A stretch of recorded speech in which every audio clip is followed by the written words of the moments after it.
সম্মানিত ভাইয়ের আমার, যদি সৎ আর যোগ্য নেতা বাছাই করতে পারেন, আল্লাহর নির্দেশ মতো যদি যোগ্য নেতাকে যদি সমর্থন করতে পারেন, তাহলে আপনার দেশটা, আপনার সমাজটা মিনি জান্নাতে পরিণত হয়ে যাবে। কারণ সৎ আর যোগ্য নেতারা কখনোই জনসাধারণকে কোনো বিষয়ে কষ্ট দিবে না, কোনো বিষয়ে জুলুম করবে না।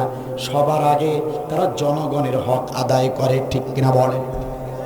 হযরতে ওমর, অর্ধ জাহানের খলিফা হযরতে ওমর প্রতি রাতে ঘরে এসে বিবিকে ডাকতে বলতো, বিবি আমার খাবার যদি থাকে খাবার দাও। হযরতে ওমরের বিবি খাবার এনে দিত। হযরতে ওমর রাদিয়াল্লাহু তাআলা আনহু খাবার খেয়ে বিবিকে ডাকতে বলতো, প্রাণের বিবি আমার তরবারিটা এনে দাও, আমি একটু বাহিরে যাব। বিবি বলতো, ও প্রাণের স্বামী হযরতে ওমর, আপনার বয়স হয়ে গিয়েছে, একটু বিশ্রামের প্রয়োজন আছে, আপনি এক্ষুনি আবার প্রতিদিনের ন্যায় আজও আপনি বেরিয়ে যাচ্ছেন, এটা করলে তো আপনার শরীর খারাপ হয়ে যাবে, আপনি বিশ্রাম নিন। হযরতে ওমর ডাকতে বলে, প্রাণের বিবিরে, ও আমার প্রাণের বিবি, আমি শুধু তোমার একার নই, আমি হযরতে ওমর অর্ধ জাহানের মানুষের প্রতিনিধি। ও হযরতে, ও আমার স্ত্রী, আমার বিবি, আমি হযরতে ওমর শুধু তোমার নই, আমি জনগণের। সুতরাং আমাকে শুয়ে থাকলে চলবে না, আমাকে বিশ্রাম নিলে চলবে না, তরবারিটা দাও, আমি আগে দেশের জনগণের জানমালের নিরাপত্তার পাহারা দেব। আমি আগে সব কিছু ঠিক আছে কিনা দেখব, আগে জনগণের হক আদায় করব, তারপর স্ত্রীর হক আদায় করব। তাছাড়া আমি হযরতে ওমর এভাবে ঘুমিয়ে পড়তে পারি না। চিল্লা বলেন সুবহানাল্লাহ। নেতা কারে?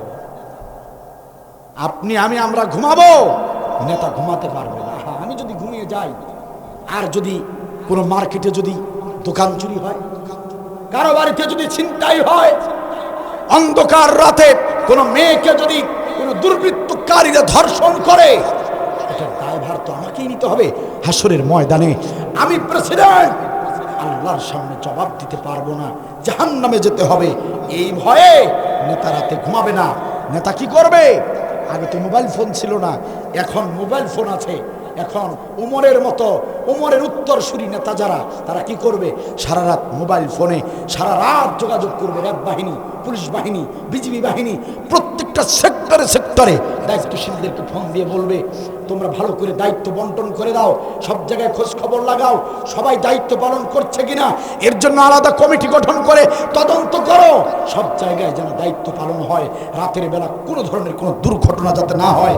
এইরকম সারাটা রাত জানমালের নিরাপত্তার ব্যাপারে দিক নির্দেশনামূলক কাজ। আর কথা বলতেই নেতাদের রাত চলে যাবে, নেতারা রাতে ঘুমাতে পারবে না, আর সে দেশের জনগণ শান্তিতে সারা রাত ঘুমাবে। আমার আল্লাহ বলেন, আমার গোলামেরা, নেতা যদি সঠিক নেতা নির্বাচিত করতে পারো, তাহলে নেতার ঘুম হারাম আর তোমরা পাবা আরাম। চিল্লা বলছো। আর যদি নেতা যদি উল্টা হয়, আপনার বাড়িতে ছিনতাই হবে, মেয়ে ধর্ষণ হবে, মোবাইল মার্কেট চুরি হবে, নেতার এগুলো খবরই নাই। নেতা মদ আর নারী নিয়ে সবচেয়ে উচ্চ বিলাসী হোটেলে ফুর্তিতে মত্ত থাকবে। আপনারা দেখেন নাই? দেখেন নাই? সকালবেলা যখন মিটিংয়ে আমাদের দেশের ওই জালিমের মন্ত্রীরা সাংবাদিকদের সামনে যখন এসেছে, এক একটা চোখ ফুটবলের মতো লাল টকটকে চোখ, হ্যাপড়া ঢ্যাপড়া মুখ নিয়ে কথাই বলতে পারে না। এক কথা বলতে গিয়ে আরেক কথা বলে, চেহারা দেখলেই বোঝা যেত ওটা সারাটা রাত মাল খেয়েছে। কথা বলেন ঠিক কিনা? উল্টা নেতা যত নিবেন ততই নির্যাতনের শিকার হবে। এই জন্য আল্লাহ বলেন, দেখো, এক নম্বর কোয়ালিটি হলো যে নেতাকে তুমি সমর্থন করবা, এক নম্বর কোয়ালিটি হলো দেখতে হবে ওই নেতা মানুষদেরকে আল্লাহর হুকুমের দিকে, বিধানের দিকে ডাকে কিনা, ঠিক কিনা? সম্মানিত ভাইয়ের আমার, হযরতে ওমরের মতো নেতা বানান। হযরতে ওমর এমন একজন নেতা ছিলেন, এমন তাকওয়াবান নেতা ছিলেন। হযরতে হুযায়ফা রাদিয়াল্লাহু তাআলা আনহু বিশ্ব নবীর একজন গোয়েন্দা সাহাবী ছিলেন।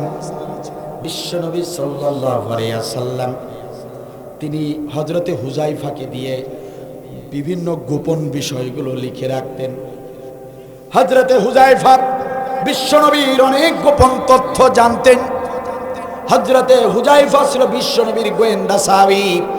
বিশ্বনবীর ওফাতের পর হযরতে আমিরুল মুমিনিন খলিফাতুল মুসলিমিন হযরতে ওমর হুযায়ফাকে একদিন ডাক দিয়ে বলে, হুযায়ফা ভাই আমার, ও ভাই আমার, আমি জানি বিশ্ব নবীর অনেক গোপন তথ্য তোমার কাছে লিখিত আছে, কারণ নবীর সব গোপন বিষয় আর কেউ জানতো না, কোনো সাহাবী জানতো না।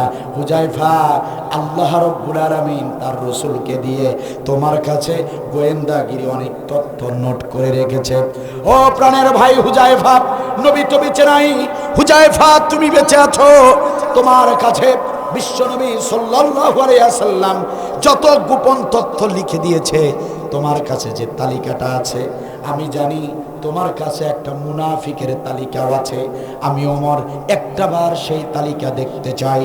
মুনাফিকের তালিকা নবী সাল্লাল্লাহু আলাইহি ওয়াসাল্লাম নিজ হাতে করেছেন। আল্লাহর নবী নিজ হাতে মুনাফিকের তালিকা করেছেন। প্রাণের ভাই আমার হুযায়ফা, একটু দয়া করে সেই তালিকাটা আমি ওমরকে দেখাও। আমি ওমর দেখতে চাই মুনাফিকের তালিকা। তালিকা কে করেছে? নবী সাল্লাল্লাহু আলাইহি ওয়াসাল্লাম তার জীবদ্দশায় করেছেন। সেই তালিকাটা আমাকে দেখাও। হুযায়ফা বলেছে, ভাই হযরত ওমর, সেই তালিকা দেখে আপনার কি হবে বলেন তো? আপনার লাভ কি? সেই তালিকা দেখে কি করতে চান? কারণটা কি? তালিকা দেখতে চাচ্ছেন কেন হঠাৎ এত বছর পর? অর্ধজাহানের খলিফা, অর্ধজাহানের প্রেসিডেন্ট হযরত ওমর চোখের পানি ফেলে দিয়ে বলে, ও হুযায়ফা, ও হুযায়ফা ভাই আমার, গত দুরাত থেকে আমি ঘুমাতে পারি না। হঠাৎ করে তোমার ওই গোয়েন্দাগিরি মুনাফিকের তালিকার কথা মনে পড়ে গিয়েছে। গত দুদিন আগে যখন মনে পড়েছে, তখন থেকে মনের ভিতরে তোলপাড় তৈরি হয়েছে। বারবার মনটা বলছে, হযরত ওমর রে, বিশ্বনবী মদিনার জমিনের কিছু নাম করা সাহাবী যারা মুনাফিক ছিল, তাদের তালিকা করেছে। এটা তো ওমর তুমি জানো না। ওমর একটা বার দেখে নাও, ওই মুনাফিকদের তালিকায় তুমি ওমর তোমার নামটা আছে কিনা। আমার মন বলে, আমার মন আমাকে বলে, ওমর একটু দেখো তোমার নামটাও আবার মুনাফিকের তালিকায় গেছে কিনা। আমার বড় ভয় হয় রে হুযায়ফা, আমার নামটা আবার মুনাফিকের তালিকায় পড়েছে কিনা। এটা আমার বড় জানতে ইচ্ছা করে। যদি আমার নামটা মুনাফিকের তালিকায় থাকে, ওয়াল্লাহি আল্লাহ নামের কসম করে বলছি, একটু বিলম্ব করব না, তওবা করে আবারও খাঁটি গোলাম হয়ে যাব। এই জন্য একটা বার আমাকে দেখাও, আমি দেখতে চাই আমি ওমর আল্লাহর নবীর কাছে মুমিন ছিলাম নাকি মুনাফিক ছিলাম। আল্লাহর ভয় কারে বলে? তাকওয়া কারে বলে?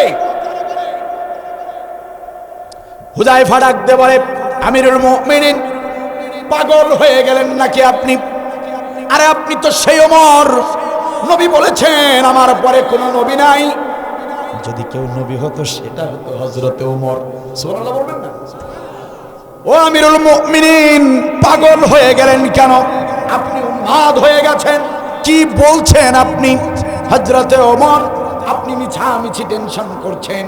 ও হযরতে ওমর, বিশ্বনবী সাল্লাল্লাহু আলাইহি ওয়াসাল্লাম বলেছেন, হাসরের ময়দানে জান্নাতের ফয়সালা যাদের হবে, দুনিয়ার জমিনে বৃদ্ধ বয়সের যত লোক মারা যাবে, বৃদ্ধ বয়সের ওই জান্নাতি মানুষ যারা হবে, সমস্ত বৃদ্ধদের জান্নাতের বৃদ্ধদের সর্দার হবে হযরতে ওমর। নবী বলেছেন আপনি বৃদ্ধ জান্নাতীদের সর্দার হবেন, আর সেই আপনি ওমর কি পাগলামি শুরু করলেন? আপনি কেন মুনাফিক হতে যাবেন?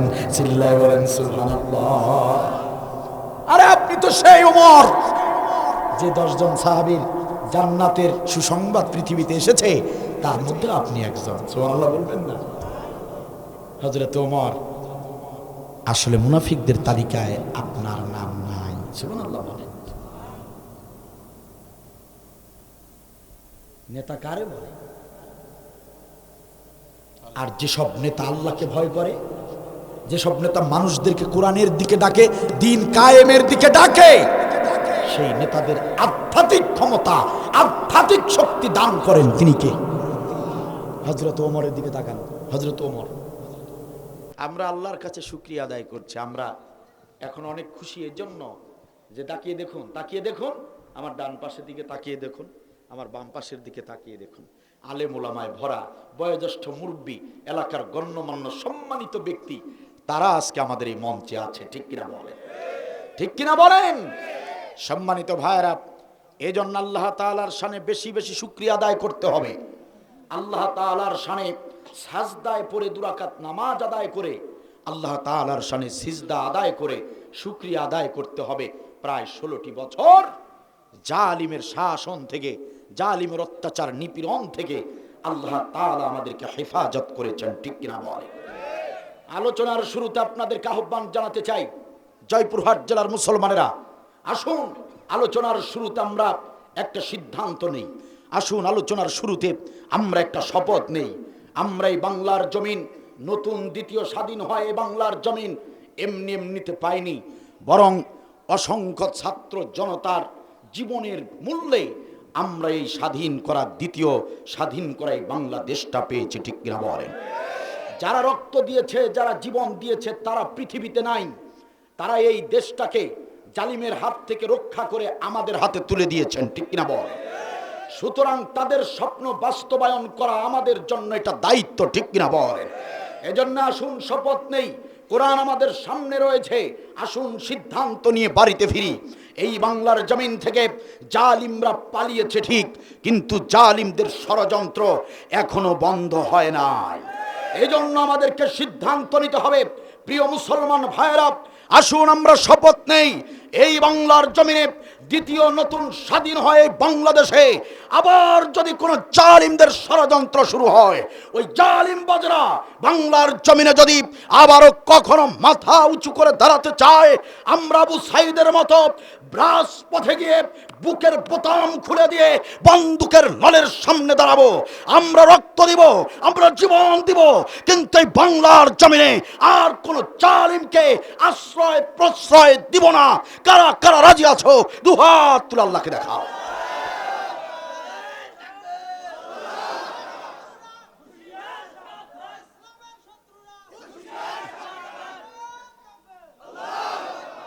মাশাআল্লাহ, জাযাকাল্লাহ, আল্লাহ কবুল করুন। বলেন আমিন। জোরে কথা বললে চেপে আসে কেন? একটু দেখো, ভোল্টেজ কম, তাহলে তো গলার ভোল্টেজ বাড়ায় দিবেন আপনারা। সম্মানিত ভাইয়ের আমার, সুতরাং আপনাকে আমাকে সোচ্চার হতে হবে, সচেতন থাকতে হবে। কি ভেবেছেন জালিমরা পালিয়েছে, কাজ সব শেষ হয়ে গিয়েছে? না, দেশপ্রেমিকদের কাজ সবে মাত্র শুরু হয়েছে। ঠিক কিনা বলেন? সম্মানিত ভাইয়ের আমার, একান্ত আপন জনেরা, আমি সাধারণত কোরআনের মাহফিলগুলোতে ভূমিকা ছাড়াই কথা বলি। ইনশাআল্লাহ তাআলা আজকেও ভূমিকা ছাড়াই সরাসরি আল্লাহ রাব্বুল আলামিনের ভাষায় নাজিলকৃত কোরআনুল কারীমের নির্দিষ্ট আয়াত থেকে আপনাদের সামনে জাতির করণীয়, পালনীয় কিছু মৌলিক আমল সম্পর্কে আলোচনা করব। আল্লাহ তাআলা তৌফিক দান করুন। বলেন না আমিন। আমি কোরআনুল কারীমের 114টি সূরার ভেতর থেকে অতীব গুরুত্বপূর্ণ, বিশেষ মর্যাদাপূর্ণ অন্যতম একটি সূরা, 32 নম্বর সূরা, সূরা আস-সাজদা। 114টি সূরার ভেতর থেকে কয় নম্বর সূরা? 32 নম্বর সূরা, সূরা আস-সাজদা। 114টি সূরার ভেতর থেকে কয় নম্বর সূরা? না না বলছেন না কেন? কয় নম্বর সূরা? প্রত্যেককেই বলতে হবে। কয় নম্বর সূরা? 32 নম্বর সূরা। সূরার নাম সূরা আস-সাজদা। নাজিল হয়েছে মক্কায়। কোথায় নাজিল হয়েছে? এই সূরাটির আমি 24 নম্বর আয়াত তিলাওয়াত করেছি। কয় নম্বর? আয়াত নম্বর 24। 32 নম্বর সূরার 24 নম্বর আয়াত, 32 নম্বর সূরা 24 নম্বর আয়াত আমি আপনাদের সামনে শুরুতেই তিলাওয়াত করেছি। আমি বারবার সূরার নাম আর আয়াতের নাম রিপিট করলাম এই জন্য যে যাতে করে আপনারা কাল সকালবেলা, আজকে রাতে তো সুযোগ হবে না, কাল সকালবেলা যাতে করে যাদের ঘরে তাফসীর গ্রন্থ রয়েছে, তরজমা কোরআন রয়েছে, যাতে করে আপনারা নিজেরা একবার দেখে নিতে পারেন যে 32 নম্বর সূরার 24 নম্বর আয়াতে রাতে হুজুর যে আলোচনা করলেন সেই আলোচনার সঙ্গে কোরআনের সঙ্গে মিল আছে কিনা এটা কি করতে পারবেন, প্রুফ করতে পারবেন। করার দরকার আছে না নাই? আওয়াজ দিয়ে বলেন না, দরকার আছে না নাই? সম্মানিত ভাইরা, এই সূরার ভিতরে আল্লাহ রাব্বুল আলামিন একটা গুরুত্বপূর্ণ বিষয়, এই সূরাটির 24 নম্বর আয়াতে আল্লাহ তাআলা একটা গুরুত্বপূর্ণ বিষয় তুলে ধরেছেন। আপনারা জেনে খুশি হবেন, সম্ভবত আপনারা এই বিষয়ে আলোচনা এখন পর্যন্ত শোনেন নাই, আমি ইউটিউবে খুঁজে পাই নাই। সম্মানিত ভাইরা, এই আজকের এই 24 নম্বর যে আয়াতটি আপনাদের সামনে তিলাওয়াত করেছি, আল্লাহ তাআলা এই আয়াতের ভিতরে একটা গুরুত্বপূর্ণ চমকপ্রদ বিষয় তুলে ধরেছেন। আলোচনার বিষয় হচ্ছে সৎ ও যোগ্য নেতার 3টি বৈশিষ্ট্য। সুবহানাল্লাহ বলবেন না? সৎ ও যোগ্য নেতার কয়টা বৈশিষ্ট্য? 3টি বৈশিষ্ট্য। এই আয়াতের ভিতরে আল্লাহ বলে দিয়েছেন তোমরা কাদের হাতে রাষ্ট্র ক্ষমতা তুলে দিবে, কাদেরকে তোমরা নেতা বানাতে পারবে, কাদেরকে নেতা বানানো জায়েজ আছে। যে 3টি গুণ দেখতে পারলে তাদেরকে সমর্থন করতে হবে, তাদেরকে নেতা বানাতে হবে, সেই 3টা গুণ এই 24 নম্বর আয়াতের ভিতরে আল্লাহ তাআলা সরাসরি পুরোপুরি বর্ণনা করে দিয়েছেন। চিল্লাবেন আল্লাহু আকবার। এজন্য আমরা যাদেরকে সমর্থন করব, যে নেতাদেরকে সংসদে পাঠাবো, এই 3টা গুণ আগে দেখে নিতে হবে। কথা কার? নির্দেশ কার? তাহলে বলেন, এটা কি গুরুত্বপূর্ণ বিষয় নয়? সম্মানিত ভাইরা, আপনারা কি জানতে চান সেই 3টা কোয়ালিটি কি, 3টা গুণ কি? জানার দরকার আছে না নাই? এগুলো জানতে গেলে কোরআনের কাছে আসতে হবে, কোরআন নিজেদেরকে পড়তে হবে, অর্থ সহ পড়তে হবে, অধ্যয়ন করতে হবে, কোরআনুল কারীম বুঝতে হবে, মানতে হবে। কোরআন পড়া ছাড়া, কোরআন বুঝা ছাড়া, কোরআন মানা ছাড়া এই জাতির কখনোই কোনোদিন উন্নয়ন হবে না, হতে পারে না। ঠিক কিনা বল? সম্মানিত ভাইয়েরা আমার, আপনারা যদি ভুটানের জমিনে যান, ভুটানে যদি ঘুরতে যান, বেড়াতে যান, তাহলে দেখতে পাবেন ভুটানের চারপাশে শুধু পাহাড় আর পাহাড়। সম্মানিত ভাইয়েরা আমার, চীনের জমিনে যদি ঘুরতে যান, চীনের অলিতে গলিতে খুঁজে পাবেন শুধু ইঞ্জিনিয়ার। ব্রাজিলের জমিনে যদি যান, ব্রাজিলের অলিতে গলিতে দেখতে পাবেন ফুটবলার। দুঃখজনক হলেও সত্য, আমার এই বাংলাদেশের অলিতে গলিতে দেখতে পাবেন শুধু চোর আর বাটপার। আল্লাহ রাব্বুল আলামিন বলেন, ও আমার গোলামেরা শোনো, চোর বাটপারের বাংলাদেশটাকে যদি সোনার দেশে রূপান্তরিত করতে চাও, ও আমার গোলামেরা কান খুলে শোনো, চোর বাটপার দুর্নীতিবাজদের এই দেশটাকে, আইয়ামে জাহিলিয়ার যুগকে যারা হারিয়ে ফেলেছে, এমন একটা অন্ধকারাচ্ছন্ন দেশটাকে যদি তোমরা আলোর দিকে নিয়ে যেতে চাও, তোমরা যদি একটা আদর্শ ইনসাফ ভিত্তিক রাষ্ট্র তৈরি করতে চাও, কিতাবুন আনজালনাহু ইলাইকা লিতুখরিজান নাসা মিনাজ জুলুমাতি ইলান নূর। আল্লাহ তাআলা বলেন, এই কোরআনুল কারীম আমি নাজিল করেছি, এই কোরআনুল কারীম অন্ধকার থেকে মানুষদেরকে ধরে ধরে আলোর দিকে নিয়ে যাবে। এই কোরআনুল কারীম মানুষদেরকে সুদ ঘুষ দুর্নীতির সমস্ত পাপাচার কর্ম থেকে মানুষদেরকে ধরে ধরে সত্য পথের দিকে নিয়ে যাবে, ভালো কাজের দিকে নিয়ে যাবে। অজ্ঞতা, মূর্খতা, সমস্ত আইয়ামে জাহিলিয়াতে থেকে এই কোরআনুল কারীম তোমাদেরকে বিজ্ঞানের দিকে নিয়ে যাবে, আলোর দিকে নিয়ে যাবে, প্রযুক্তির দিকে নিয়ে যাবে। তার মানে হলো এই বাংলাদেশটা, যে বাংলাদেশে সুদ ঘুষ দুর্নীতি দিয়ে ভরে গিয়েছে, চাঁদাবাজি দিয়ে ভরে গিয়েছে, এই বাংলাদেশটাকে যদি উন্নয়নশীল একটা আদর্শ রাষ্ট্র বানাতে চান, তাহলে কোরআনুল কারীমের বিকল্প আর কোনো পথ খোলা নাই। কথা আমার নাকি আল্লাহ? কথা আমার নাকি আল্লাহ? এই কোরআনুল কারীমের বিকল্প আর কোনো পথ খোলা নাই। কোরআন পড়তে হবে, বুঝতে হবে, মানতে হবে।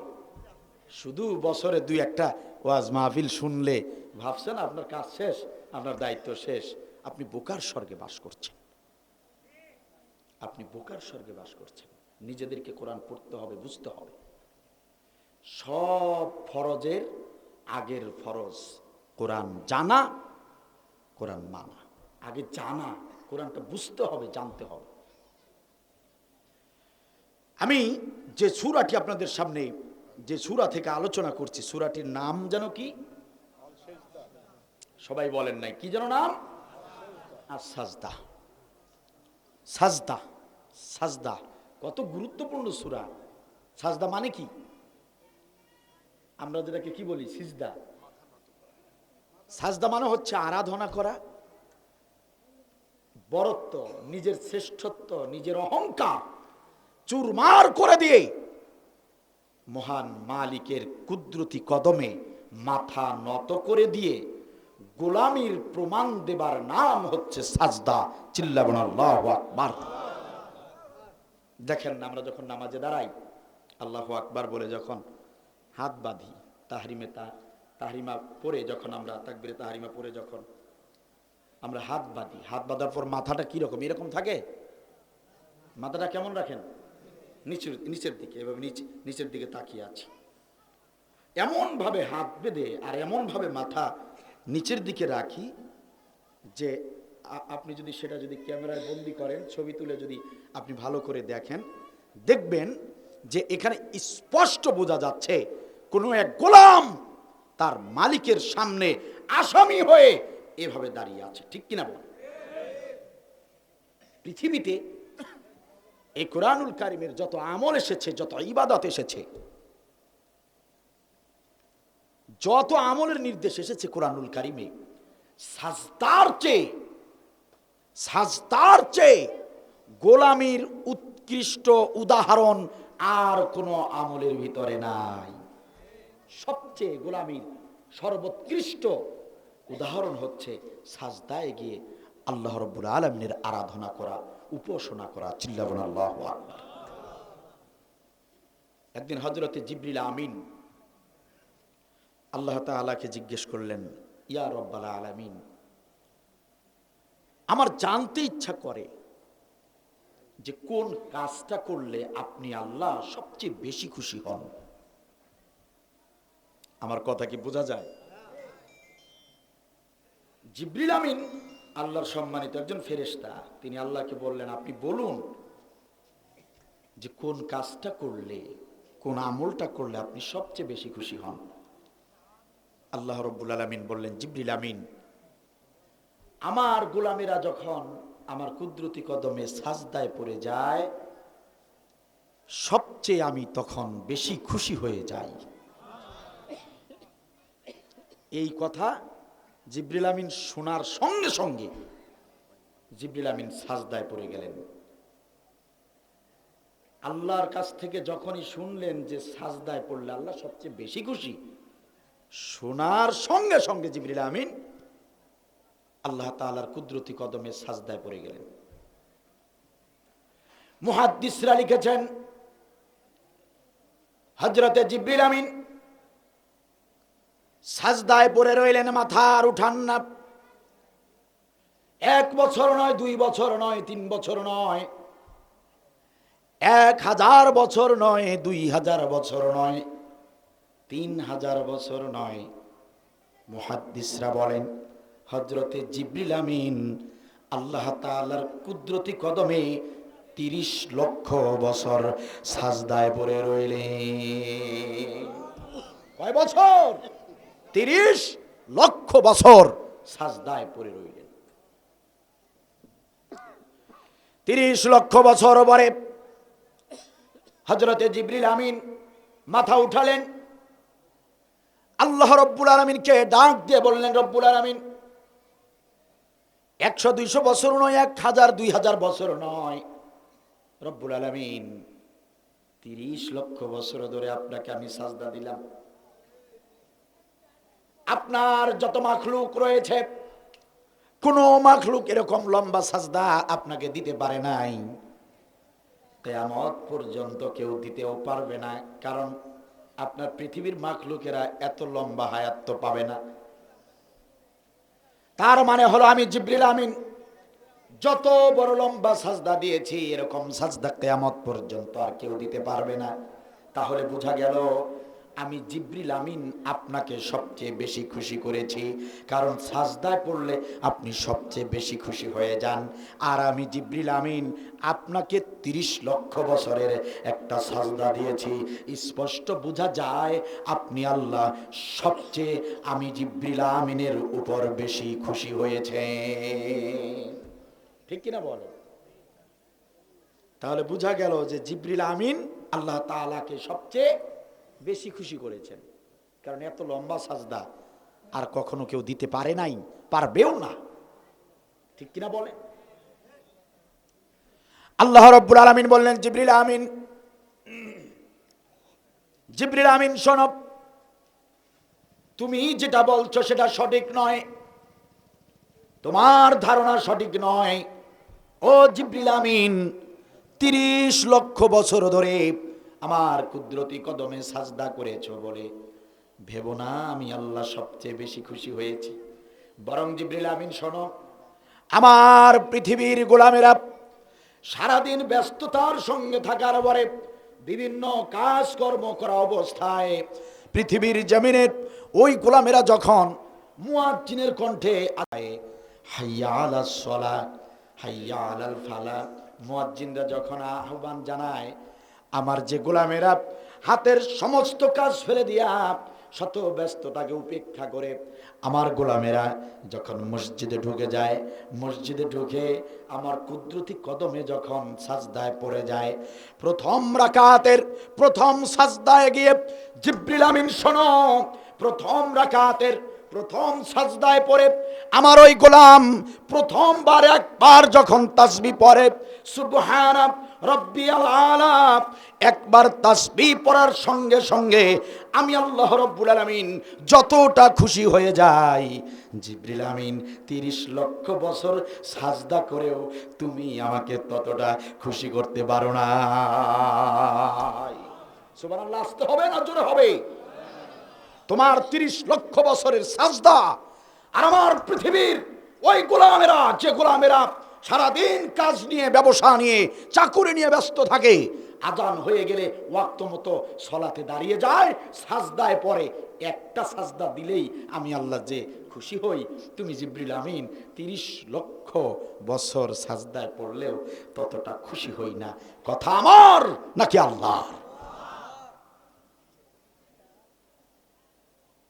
সাজদার গুরুত্ব আল্লাহ তাআলার কাছে কম না বেশি? কম না বেশি? কেন সবার মুখ খোলা যায় না? কোরআনের মাজলিসে প্রশ্ন করলে সুবহানাল্লাহ, আলহামদুলিল্লাহ, আল্লাহু আকবার, হ্যাঁ না ঠিক বেঠিক বললে কি ইজ্জত চলে যায়? মান সম্মান কমে যায় নাকি? লজ্জা করে, শরম করে? সাজদার গুরুত্ব মর্যাদা আল্লাহর কাছে কম না বেশি? তাহলে কি সিদ্ধান্ত নেওয়া যায় না যে আমরা আজ থেকে আমরা 5 ওয়াক্ত সাজদার নির্দেশ যে আল্লাহ দিয়েছেন, আমরা 5 ওয়াক্তই আল্লাহকে সাজদা করব? করা যায়? করা যায়? নিয়ত করা যায়? আমরা 5 ওয়াক্ত নামাজে সাজদা করব কাকে? পীর সাহেবকে? কোন মন্ত্রীকে? কোন প্রেসিডেন্টকে? কোন মূর্তির সামনে? সাজদা করব কার? আমরা যদি সাজদাকারী হয়ে যাই, এই সাজদাই প্রমাণ করবে আপনি আমি আল্লাহর খাঁটি গোলাম। ঠিক কিনা বলেন? যারা যত বেশি সাজদা করে তারা তত বেশি খাঁটি গোলাম, আর যারা সাজদা করে না তারা ইবলিসের গোলাম। ঠিক কিনা বলেন? সম্মানিত ভাইয়ের আমার, দীর্ঘ 16টি বছর এদেশের জালিমবাজ সরকার তারা সাজদার বিপক্ষে ছিল। কারণ যারা সাজদাবরত হয়ে আল্লাহর কাছে দু চোখের পানি ফেলেছে, যারা দিনের বেলায় সাজদা কায়েমের আন্দোলন করেছে, নামাজ কায়েমের আন্দোলন করেছে, যারা দিনের বেলায় দিন কায়েমের মিছিলে দিনের বেলা নেতৃত্ব দিয়েছে, আর রাত যখন গভীর হয়ে যেত তখন ওই নেতৃবৃন্দ, ওই ইসলামের হক্কানি আলেমরা গভীর রাতে তাহাজ্জুদের নামাজে জায়নামাজ বিছায়া দিয়া তাহাজ্জুদের নামাজে সাজদায় পড়ে চোখের পানি ফেলে এই জাতির জন্য দোয়া করেছে, এই দেশের জন্য দোয়া করেছে, দিন কায়েমের জন্য আল্লাহর কাছে সাহায্য প্রার্থনা করেছে। সেই সাজদাকারী নেতাদেরকে এই জালিম সরকার, বিগত দিনের জালিম সরকার এই সাজদাকারী এই হক্কানি আলেমদেরকে মিথ্যা প্রহসনের রায় দিয়ে এক এক করে হত্যা করেছে। কথা বলেন ঠিক কিনা? জালিমবাজ সরকার শুধু ইসলামী আন্দোলনের হক্কানি আলেমদেরকে শুধু ফাঁসিতে ঝুলায় নাই, এই জালিমবাজ সরকার যাদেরকেই দেখেছে নামাজ আদায় করতে, যাদের মুখে দাড়ি দেখেছে, যাদের মাথায় টুপি দেখেছে, যাদের মাথায় পাগড়ি দেখেছে, তাদেরকেই জামাত শিবির মনে করে, রাজাকার মনে করে, দেশদ্রোহী মনে করে জঙ্গি মামলা দিয়ে অসংখ্য আলেমদেরকে জেলের ভিতরে বন্দি রেখেছে। কথা বলেন ঠিক কিনা? সম্মানিত ভাইয়ের আমার, একান্ত আপনজনের আমার, এখানেই শেষ নয়। আপনারা জানেন কয়েকদিন আগে এদেশের ছাত্রলীগ নামের সন্ত্রাসী লীগকে অন্তর্বর্তী সরকার নিষিদ্ধ ঘোষণা করেছে। ওই সন্ত্রাসী লীগের ওই ছেলেগুলো ভার্সিটির ক্যাম্পাসগুলোতে, হলগুলোতে ওরা পর্যবেক্ষণ করত, সারা রাত তারা মাল পানি নেশা পানি করে ফজরের আজানের সময় ওরা চুপি চুপি পাহারা দিত। কোন কোন ছেলে নামাজে গিয়ে দাঁড়ায়, ফজরের নামাজ কোন কোন ছেলে আদায় করে, তাদেরকে লিস্ট করত, তালিকা করত। যারাই ফজরের নামাজে গিয়ে জামাতে নামাজ আদায় করেছে তাদের উপর তারা নির্যাতন চালিয়েছে, নয়তোবা তাদেরকে হল থেকে বের করে দিয়েছে, নয়তোবা মিথ্যা মামলা দিয়ে জেলের ভিতরে ঢুকিয়ে রেখেছে, নয়তোবা পিটিয়ে সেই ছাত্রদেরকে তারা হত্যা করেছে। ঠিক কিনা বল? শুধুমাত্র নামাজ আদায় করার কারণে। জয়পুরহাট জেলার মুসলমানেরা ভুলে যাবার তো কথা নয়। আপনারা কি ভুলে গিয়েছেন বুয়েটের সেই মেধাবী ছাত্র আবরার ফাহাদের কথা? আবরার ফাহাদের কি অপরাধ ছিল? ওর অপরাধ ছিল 5 ওয়াক্ত নামাজ মসজিদে গিয়ে আদায় করত। ওর অপরাধ ছিল ওর মুখে দাড়ি ছিল। ওর অপরাধ ছিল ও নেশা পানি টানতো না, বিড়ি টানতো না, সিগারেট টানতো না। ওর অপরাধ ছিল ও অশ্লীলতার ভিতরে ছিল না। এরকম একটা মেধাবী ছাত্র নামাজ পড়ার কারণে, ভালো হবার কারণে তাকে শিবির নেতা মনে করে, শিবিরের কর্মী মনে করে ওই ছাত্রলীগ নামের সন্ত্রাসী লীগের ছেলেরা কয়েক দফায় দফায় পিটিয়ে তাকে হত্যা করেছে। এটার প্রত্যক্ষদর্শী আপনারা। কথা বলেন ঠিক কিনা? তার মানে স্পষ্ট বোঝা গেল যে জালিমরা পালিয়েছিল তারা সাজদার পক্ষে ছিল না, তারা সাজদার বিপক্ষে ছিল। ঠিক কিনা বলে? সম্মানিত ভাইয়েরা, একান্ত আপনজনেরা আমার কান খুলে শুনুন, ভালো করে শুনুন। আমি শাইখ শাফি আব্দুল বারী, আমি ওই জালিমের সময়েও দায়িত্বহীন কণ্ঠে কোরআনের হক কথা বলেছি। আমার ইউটিউব চ্যানেল আর ফেসবুকে গিয়ে দেখুন, জালিমের সঙ্গে আমি কখনো আপোষ করে ভয় করে কোনো ধরনের বক্তৃতা জীবনে দেই নাই। কোরআনের কথা বলার কারণে, ইসলামে আন্দোলন করার কারণে কয়েকবার জেল খেটেছি, কিন্তু ওই জালিমদের বিরুদ্ধে কখনো মুখ বন্ধ রাখি না। সম্মানিত ভাইয়ের আমার কান খুলে শুনুন, একান্ত আপনজনের আমার, ওরা সাজদার বিপক্ষে ছিল, সাজদার আন্দোলনের বিপক্ষে ছিল, সাজদা আদায়কারী এদেশের জনগণের বিপক্ষে ছিল। ওরা এদেশের জনগণের হৃদয়ের স্পন্দন, কলিজার টুকরা, শুধু এদেশের নয় সারা বিশ্বের জমিনের তৌহিদি মুসলিমের হৃদয়ের স্পন্দন, কলিজার টুকরা আল্লামা সাঈদী রহমাতুল্লাহি আলাইহিকে তারা নাটকীয়তার মাধ্যমে মেডিকেলে নিয়ে গিয়ে ইনজেকশন পুশ করে হত্যা করেছে। কথা বলেন ঠিক কিনা? সম্মানিত ভাইয়েরা, আহ্বান জানাই, আসুন এই দেশটাকে সুন্দর করে আমরা গড়তে চাই। কারণ এই দেশটাকে যদি আমরা সুন্দরভাবে গড়তে না পারি, তাহলে আমাদের কলিজার টুকরা আল্লামা সাঈদী হত্যার বিচার আমরা পাবো না। এজন্য আমাদেরকে দেশটাকে নতুন করে সাজাতে হবে, বসে থাকার সুযোগ নাই। আসুন দেশটাকে নতুন করে সাজাই।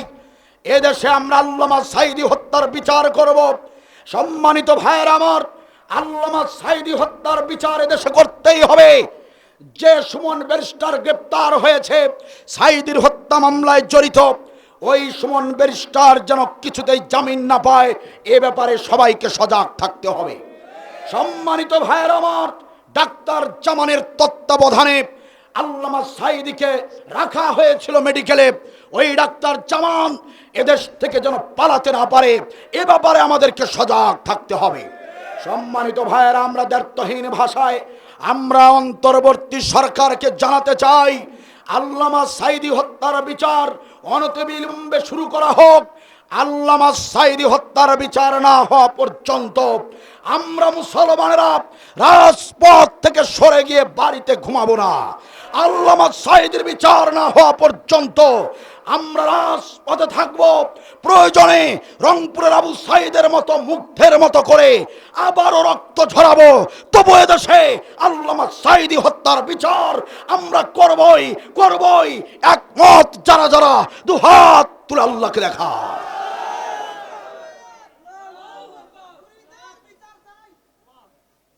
মাশাআল্লাহ, মাশাআল্লাহ, জাযাকাল্লাহ, আল্লাহ কবুল করুন। আপনারা সাজদার পক্ষে না বিপক্ষে? সূরার নাম সাজদা, কত গুরুত্বপূর্ণ সূরা। সূরার নাম সাজদা। খারাপ লাগছে আপনাদের? কষ্ট হচ্ছে? 30 মিনিট কথা বলবো, আর খারাপ লাগবে নাকি? সম্মানিত ভাইরা আমার, সুতরাং আমরা সাজদার পক্ষে। আমরা সাজদা করেই আমাদের জীবন কাটিয়ে দিতে চাই। আমরা চাই আমরা সাজদা অবনত অবস্থায় যেন আমাদের মৃত্যু হয়ে যায়। ঠিক কিনা বলেন? কারণ সাজদার গুরুত্ব আর মর্যাদা আল্লাহর কাছে কম না বেশি? আওয়াজ দিয়ে বলেন, কম না বেশি? আল্লাহ তাআলা সবাইকে কবুল করুন, বলেন আমিন। সম্মানিত ভাইয়েরা আমার, একান্ত আপনজনেরা আমার, আসুন আমরা আল্লাহর ভাষায় শুনে নেই এই গুরুত্বপূর্ণ সূরার 24 নম্বর আয়াতে আল্লাহ রাব্বুল আলামিন কি মেসেজ দিলেন। 3টি কোয়ালিটির কথা বললেন, কোন নেতাদেরকে সমর্থন করা যাবে তাদের কথা বললেন। আসুন আমরা আল্লাহর ভাষায় শুনে নেই আল্লাহ তাআলা কি বললেন। আমার দিকে মনোযোগ দেন আমার ভাইয়েরা। এখন থেকে শুরু করে 30টা মিনিট সরাসরি কোরআন থেকে কথা বলবো। একান্ত আপনজনেরা আমার, নড়াচড়া করবেন না। আমার আলোচনা সবার ভালো লাগে নাই, লাগতে পারে না। আমার আলোচনা সবার ভালো লাগবে না, কারণ আমার আলোচনা মধু দিয়ে মিশানো কোনো আলোচনা নয়। আমার আলোচনায় গান নাই, ফান নাই। আমার আলোচনায় নাচানাচি নাই। আমার আলোচনায় লাফালাফি নাই। যারা ঈমানদার আমার আলোচনা শুনলে তাদের ঈমান পরিপূর্ণ হয়ে যাবে। আর যারা মুনাফিক তাদের সহ্য হবে না, তারা এই মঞ্চ থেকে, মাহফিলের প্যান্ডেল থেকে উঠে যেতে বাধ্য হবে। আলোচনা কিছুতেই ভালো হবে না। আলোচনা তিক্ত থেকে তিক্তকর হবে।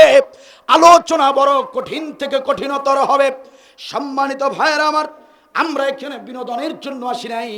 আমরা এসেছি আল্লাহ তাআলার দেওয়া মেসেজগুলো ভালো করে জানতে, আল্লাহ তাআলার দিক নির্দেশনা কথাগুলো আমরা শুনে বুঝে যাতে আমল করতে পারি, এই কারণে এসেছে। ঠিক কিনা বলে? তাহলে মনোযোগ দিয়ে শুনেন আমার ভাইয়েরা। আল্লাহ রাব্বুল আলামিন 24 নম্বর আয়াতে কি বললেন? ওয়াজআলনা মিনহুম আইম্মাতান ইয়াহদুনা বিআমরিনা ওয়া জাআলনা মিনহুম। ভালো করে মনোযোগ দেন, আল্লাহ কি বললেন? ওয়া জাআলনা, আমি দান করেছি, মিনহুম, তাদের থেকে, আইম্মা, আইম্মা মানে অনেক নেতা। ইমাম ছিলেন তো আপনার, ইমাম, ইমামের বহু বচন হচ্ছে আইম্মা। আল্লাহ বলতেছেন আমি তোমাদের পৃথিবীর মানুষদের থেকে আমি অনেককেই রাষ্ট্রনায়ক বানিয়েছিলাম। সুবহানাল্লাহ বলেন। আমি আল্লাহ তাআলা পৃথিবীর তোমাদের ভেতর থেকে অনেককেই যোগ্য রাষ্ট্রনায়ক বানিয়েছিলাম, নেতা বানিয়েছিলাম। কথা কার? আমার কথা কি বুঝতেছেন আপনারা? আল্লাহ বলতেছেন আমি অনেককেই রাষ্ট্র ক্ষমতা দান করেছিলাম। যেমন হযরতে দাউদ আলাইহিস সালাম, তিনি প্রেসিডেন্ট ছিলেন, ঠিক কিনা বলেন? হযরতে সুলাইমান আলাইহিস সালাতু ওয়াস সালাম, তিনিও প্রেসিডেন্ট ছিলেন। কথা বলেন না কেন? রাষ্ট্র ক্ষমতা কে দান করেছিলেন? আল্লাহ।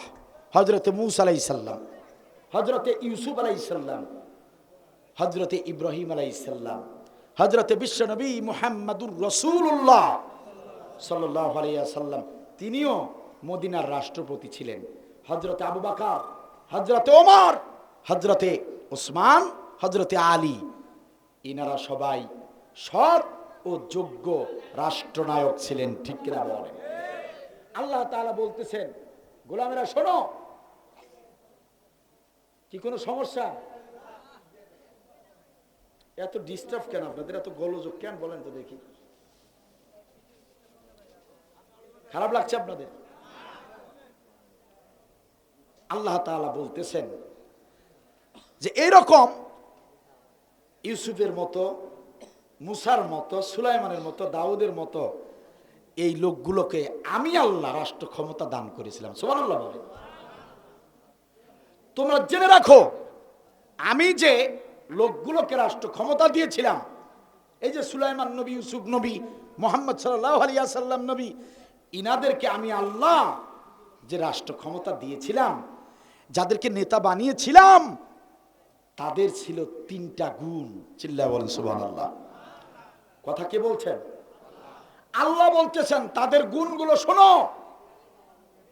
আমি যাদেরকে নেতা বানিয়েছিলাম তাদের কোয়ালিটি গুলো শোনো। আল্লাহ বলতেছেন 1 নম্বর কোয়ালিটি শোনো, ইয়াহদুনা বিআমরিনা, ইয়াহদুনা বিআমরিনা। ওই সৎ আর যোগ্য নেতাদের 1 নম্বর গুণ ছিল তারা কর্মীদেরকে, দেশের মানুষদেরকে আল্লাহর বিধানের দিকে ডাকতো। চিল্লায় বলেন সুবহানাল্লাহ। ইয়াহদুনা বিআমরিনা, ইয়াহদুনা বিআমরিনা, আল্লাহর হুকুমের দিকে, আল্লাহর বিধানের দিকে যারা ডাকতো আমি তাদেরকে রাষ্ট্র ক্ষমতা দান করেছিলাম। চিল্লায় বলেন সুবহানাল্লাহ। তার মানে হলো মুসলমান, সম্মানিত ভাইয়েরা আমার, আল্লাহ রাব্বুল আলামিনের নির্দেশ হলো, ও আমার গোলামেরা শোনো, তোমরা যখন নেতা নির্বাচিত করবে, তোমরা যখন কোন নেতাকে সংসদে পাঠানোর চেষ্টা করবে, ওই নেতাকে সমর্থন করার আগে, ওই নেতার পিছনে টাকা খরচ করার আগে, ওই নেতার পিছনে সময় নষ্ট করার আগে দেখে নিও তার ভিতরে এই গুণ আছে কিনা। ইয়াহদুনা বিআমরিনা, ওই নেতা তোমাদেরকে আল্লাহর বিধানের দিকে ডাকে কিনা, নেতা তোমাদেরকে আল্লাহর কোরআনের দিকে ডাকে কিনা। যদি আল্লাহর কোরআনের দিকে ডাকে, যদি আল্লাহর বিধানের দিকে ডাকে, আমি আল্লাহর হুকুমের দিকে তোমাদেরকে যদি ডাকে, তাহলে বুঝে নিও ওই নেতা হচ্ছে আমি আল্লাহর পছন্দের নেতা। ওই নেতাই হলো সৎ এবং যোগ্য নেতা। ওই নেতাকে যদি সমর্থন দিয়া সংসদে পাঠাতে পারো, তাহলে তোমরা নাগরিক যারা, সাধারণ জনগণ যারা রাত ভর নাক ডেকে ঘুমাবে, কিন্তু তোমাদের নেতারা রাত জেগে থাকবে। রাত জেগে জেগে থেকে তোমাদের জানমালের নিরাপত্তা দিবে। চিল্লায় বলেন সুবহানাল্লাহ। কথা কার? ইয়াহদুনা বিআমরিনা। আগে দেখতে হবে আমি যে নেতাকে সমর্থন করব, ভোট দেব, যে নেতাকে সংসদে পাঠাবো, যে নেতার পিছনে ওয়ার্ক করব, কাজ করব, ওই নেতা কি মানুষদেরকে আল্লাহর বিধানের দিকে ডাকে, নাকি ওই নেতা সুদ ঘুষ চাঁদাবাজি দুর্নীতি নিয়ে থাকে? এটা আপনাকে আমাকে অবশ্যই বাছাই করতে হবে। নির্দেশ কার? আওয়াজ দিয়ে বলেন নির্দেশ কার?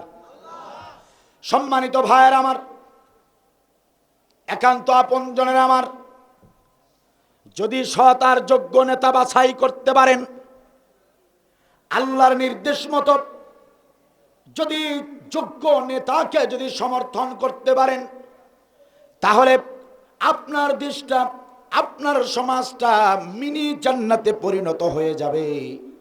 কারণ সৎ আর যোগ্য নেতারা কখনোই জনসাধারণকে কোনো বিষয়ে কষ্ট দিবে না, কোনো বিষয়ে জুলুম করবে না। সবার আগে তারা জনগণের হক আদায় করে। ঠিক কিনা বলেন? হযরতে ওমর, অর্ধ জাহানের খলিফা হযরতে ওমর, প্রতি রাতে ঘরে এসে বিবিকে ডাক দিয়ে বলতো, বিবি আমার খাবার যদি থাকে খাবার দাও। হযরতে ওমরের বিবি খাবার এনে দিত। হযরতে ওমর রাদিয়াল্লাহু তাআলা আনহু খাবার খেয়ে বিবিকে ডাক দিয়ে বলতো, প্রাণের বিবি আমার তরবারিটা এনে দাও, আমি একটু বাহিরে যাব। বিবি বলতো, ও প্রাণের স্বামী হযরতে ওমর, আপনার বয়স হয়ে গিয়েছে, একটু বিশ্রামের প্রয়োজন আছে, আপনি এক্ষুনি আবার প্রতিদিনের ন্যায় আজও আপনি বেরিয়ে যাচ্ছেন, এটা করলে তো আপনার শরীর খারাপ হয়ে যাবে, আপনি বিশ্রাম নিন। হযরতে ওমর ডাক দিয়ে বলে, প্রাণের বিবি রে, ও আমার প্রাণের বিবি, আমি শুধু তোমার একার নই, আমি হযরতে ওমর, অর্ধ জাহানের মানুষের প্রতিনিধি। ও হযরতে, ও আমার স্ত্রী, আমার বিবি, আমি হযরতে ওমর শুধু তোমার নই, আমি জনগণের।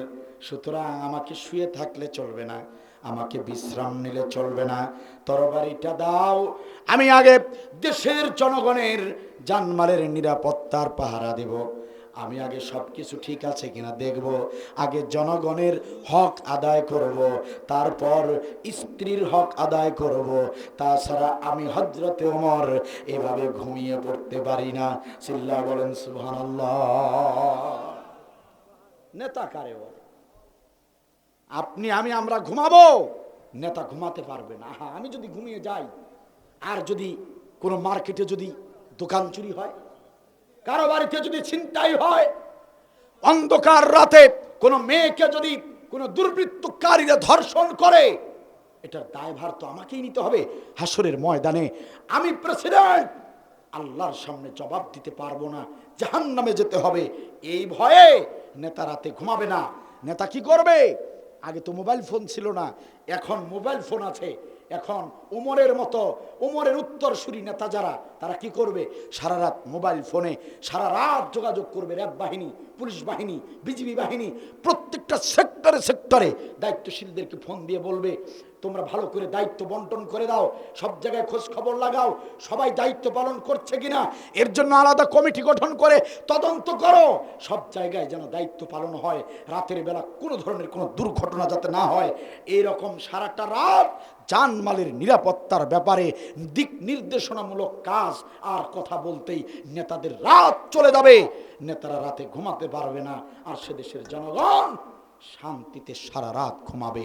আমার আল্লাহ বলেন, আমার গোলামেরা, নেতা যদি সঠিক নেতা নির্বাচিত করতে পারো, তাহলে নেতার ঘুম হারাম আর তোমরা পাবা আরাম। চিল্লা বল সুবহানাল্লাহ।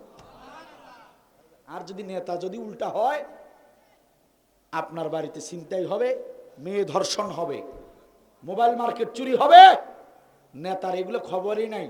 নেতা মদ আর নারী নিয়ে সবচেয়ে উচ্চ বিলাসী হোটেলে ফুর্তিতে মত্ত থাকবে। আপনারা দেখেন নাই? দেখেন নাই? সকালবেলা যখন মিটিংয়ে আমাদের দেশের ওই জালিমের মন্ত্রীরা সাংবাদিকদের সামনে যখন এসেছে, এক একটা চোখ ফুটবলের মতো লাল টকটকে চোখ, হ্যাবড়া ঢাবড়া মুখ নিয়ে কথাই বলতে পারে না। এক কথা বলতে গিয়ে আরেক কথা বলে, চেহারা দেখলেই বোঝা যেত ওটা সারাটা রাত মাল খেয়েছে। কথা বলেন ঠিক কিনা?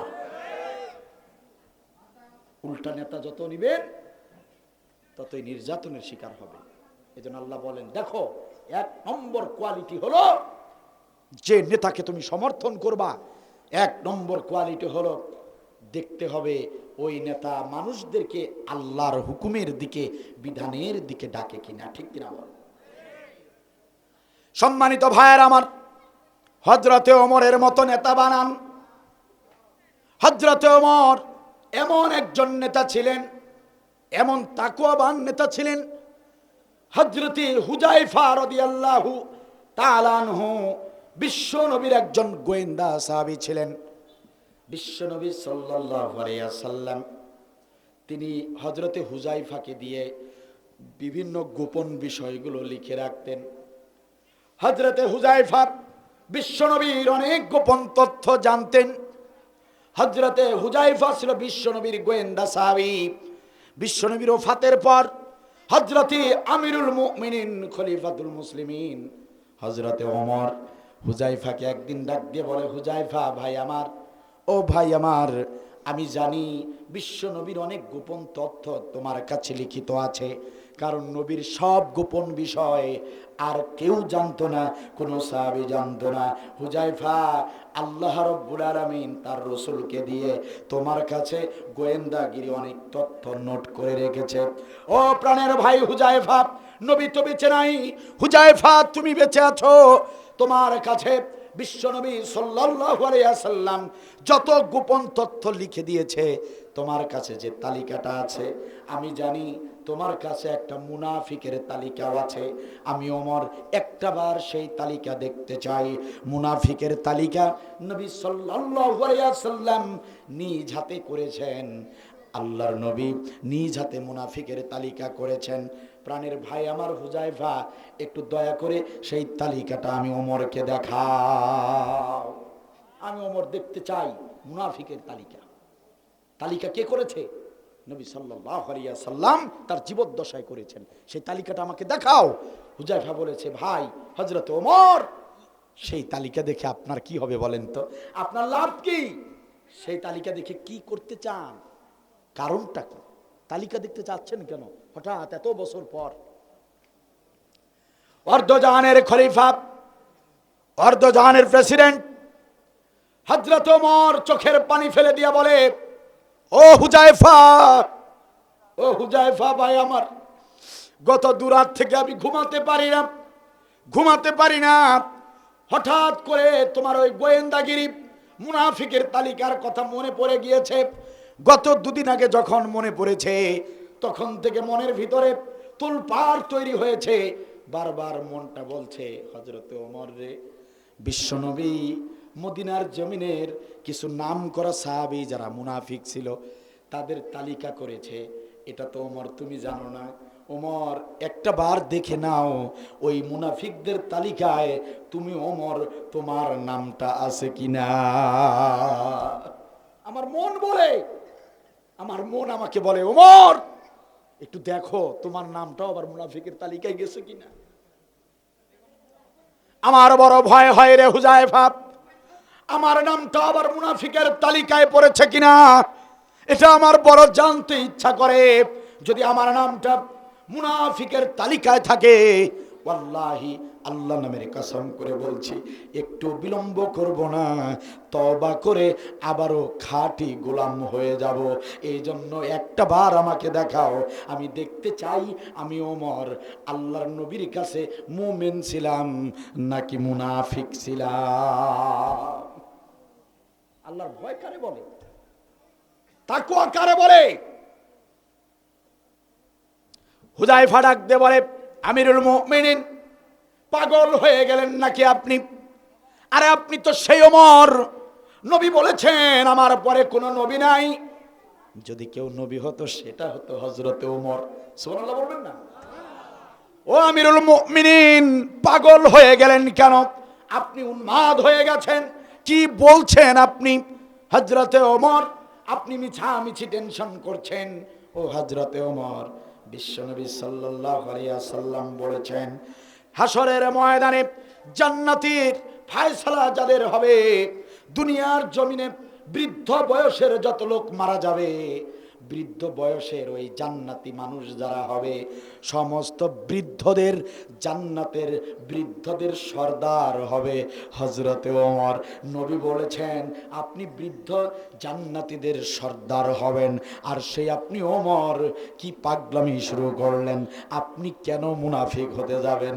চিল্লায় বলেন সুবহানাল্লাহ। আরে আপনি তো সেই ওমর যে 10 জন সাহাবীর জান্নাতের সুসংবাদ পৃথিবীতে এসেছে, তার মধ্যে আপনি একজন। সুবহানাল্লাহ বলবেন না?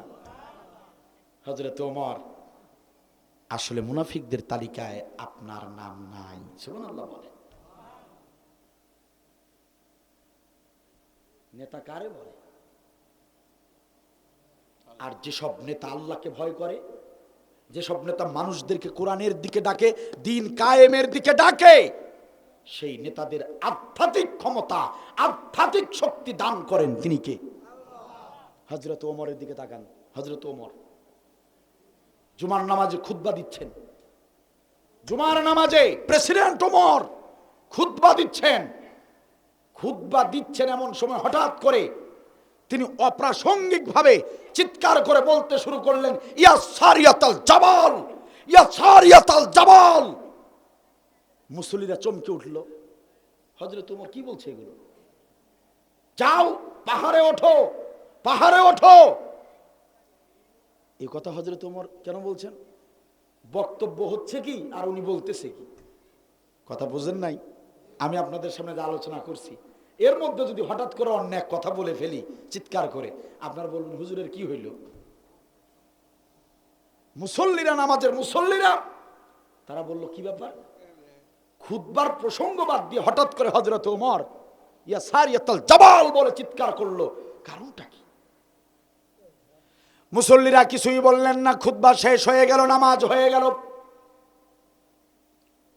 জুমার নামাজ শেষে মুসল্লিরা হযরত ওমরকে ঘিরিয়ে ধরলেন। ও হযরত ওমর, আমিরুল মুমিনিন, খলিফাতুল মুসলিমিন, কখনো কোনো জুমার খুতবায় আপনি এমনটা করেন নাই। অপ্রাসঙ্গিক হযরত ওমর আলোচনার ভিতরে হঠাৎ করে বললেন, পাহাড়ে ওঠো, পাহাড়ে উঠে যাও, নয়তো বাঁচতে পারবে না। এ কথা আপনি কেন বললেন? কাকে বললেন? কাদেরকে লক্ষ্য করে বললেন? কিছুই তো বুঝতে পারি নাই আমরা। নামাজ শেষ হয়ে গেল, তাই আপনাকে প্রশ্ন করলাম। আমিরুল মুমিনিন একটু খোলামেলা যদি প্রকাশ করতেন, বলতেন, তাহলে আমরা বুঝতে পারতাম। হযরত ওমর বললেন, আল্লাহর নবীর সাহাবীরা শোনো, ও আল্লাহর নবীর সাহাবীরা শোনো, তোমরা ভুলে গেছো নাকি আমাদের মুসলিম সৈন্যরা পারস্যের জমিনে গিয়েছে যুদ্ধ করার জন্য। জিহাদ চলছে পারস্যের জমিনে, বর্তমানে যেটা ইরান। সুবহানাল্লাহ বলেন। পারস্যের জমিনে যুদ্ধ চলছে কাফেরদের সঙ্গে। মুসলিম সৈন্যদেরকে, ওই কাফের সৈন্যরা মুসলিম সৈন্যদেরকে ধাওয়া করেছে। মুসলিম সৈন্যরা সামনের দিকে দৌড়াচ্ছে আর পিছনে কাফেররা ধাওয়া করেছে। মুসলিম সৈন্যরা কোথায় যাবে, কোথায় লুকাবে? মুসলিম সৈন্যরা কিছুই বুঝতে পারছিল না। ডান পাশে একটা পাহাড়, সামনে ডান পাশে একটা পাহাড়, বাম পাশে একটা পর্বত, একটা উঁচু একটা টিলা। এক পাশে হলো পাহাড়, আরেক পাশে একটা উপত্যকা। তারা উপত্যকার দিকে যেতে শুরু করলো। আমার ওই মুসলিম সৈন্যরা পারস্যের জমিনে, তার মানে ওই মদিনা যেখানে খুতবা দিচ্ছে হযরত ওমর, সেখান থেকে হাজার হাজার মাইল দূরে ওই ইরানের জমিনে যুদ্ধ চলছে। ও আল্লাহর নবীর সাহাবীরা শোনো, আমি ওমর দেখতে পেলাম ওই কাফেররা যখন আমার মুসলমানদের সৈনিকদেরকে ধাওয়া করলো, মুসলমান সৈন্যরা পাহাড়ের দিকে না গিয়ে উপত্যকার দিকে উঠতেছিল। ওরা বুঝতে পারে নাই ওই উপত্যকায় যদি মুসলমান সৈনিকরা উঠে যায়, তাহলে কাফেররা তাদেরকে ধরে ধরে হত্যা করবে, কারণ উপত্যকায় পালানোর কোনো জায়গা নাই। আর যে পাহাড়টা ডান পাশে আছে, ওই পাহাড়ে উঠতে পারলেই মুসলিম সৈন্যরা নিজেদেরকে বাঁচাতে পারবে। ওই পাহাড়ে উঠলে কাফের বেঈমানরা মুসলিম সেনাদেরকে আক্রমণ করতে পারবে না। এজন্য আমি হযরতে ওমর আল্লাহ রাব্বুল আলামিনের সাহায্যে এই দৃশ্য দেখে আমি ওই খুতবা চলাকালীন অবস্থায় যখন আমি বুঝতে পারলাম আমার সৈনিকরা উপত্যকার দিকে যাচ্ছে, উপত্যকার দিকে গেলে বাঁচতে পারবে না, তাই আমি তাদেরকে এখান থেকে নির্দেশনা দিলাম, ইয়া সারিয়াতাল জাবাল, ওই পাহাড়ের দিকে উঠে যাও। সাহাবীরা সবাই অবাক হয়ে গেলেন, সবাই আল্লাহর শুকরিয়া আদায় করলেন। আল্লাহর নবীর দুইজন সাহাবী মোটেও এই কথা বিশ্বাস করলেন না। সুবহানাল্লাহ বলবেন না? কিছু আছে না মুমিনদের ভিতরে, কিছু লোক আছে না সন্দেহভাজন লোক, কিছু বেশি আছে না সন্দেহ প্রবণ। দুজন সাহাবী যুক্তি করলো, বুদ্ধি করলো, হযরত ওমরের কথা সত্য না মিথ্যা আমরা দুজন প্রমাণ করব। কেমনে? যে ওই মুসলিম সৈনিকরা যেদিন মদিনায় আসবে, যারা যুদ্ধ করতেছে, ওই ইরান থেকে যখন ওই সেনারা এই মদিনায় আসবে, মদিনায় সবার সাথে দেখা করার আগে আমরা দুজন মদিনার প্রবেশ দ্বারে গিয়ে দাঁড়িয়ে থাকব। সবার আগে আমরা দুজন ওই মুসলিম সেনাদের সঙ্গে দেখা করব, আর ওই সৈনিকদেরকে জিজ্ঞাসা করব, হযরত ওমর অমুক দিন অমুক জায়গায় জুমার নামাজ থেকে এরকম নির্দেশনা দিয়েছিল, তারা সত্যিকারের অর্থে তারা শুনেছিল কিনা আমরা জিজ্ঞাসা করব। আমরা জিজ্ঞাসা করব হযরত ওমরের মদিনার এই গর্জন ওই পারস্য থেকে তারা শুনতে পেরেছিল কিনা। যদি তারা বলে হ্যাঁ, তাহলে বিশ্বাস করব হযরত ওমরকে আল্লাহ তাআলা আধ্যাত্মিক ক্ষমতা দিয়েছেন। চিৎকার দিয়ে বলেন সুবহানাল্লাহ। সম্মানিত ভাইরা, যুদ্ধ শেষ হয়ে গেল, মুসলিম সৈন্যরা বিজয় অর্জন করে ফিরছে। আল্লাহু আকবার। মদিনার প্রবেশ দ্বারে এই দুজন সাহাবী অনেক দূর পথ এগিয়ে দাঁড়িয়ে আছে। সেনাপ্রধান যখন এসেছে, সেনাপতিকে ডাক দিয়ে বলে, সেনাপতি, আল্লাহর নবীর সাহাবী, আপনার সাথে একটা কথা আছে, এজন্য আমরা সামনে এসে দাঁড়িয়েছি। ও সেনাপতি, ও সেনাপতি, হযরতে ওমর জুমার নামাজ চলাকালীন অবস্থায় খুতবার সময় ইয়া সারিয়াতাল জাবাল বলে চিৎকার করেছে, তোমরা কি সেটা শুনেছিলে? সেনাপতি ডাক দিয়ে বলে, তোমরাও শুনেছিলে নাকি? যে হ্যাঁ, আমরা তো নামাজে ছিলাম, নামাজের মসজিদে বসেছিলাম, খুতবার মধ্যে বলেছে।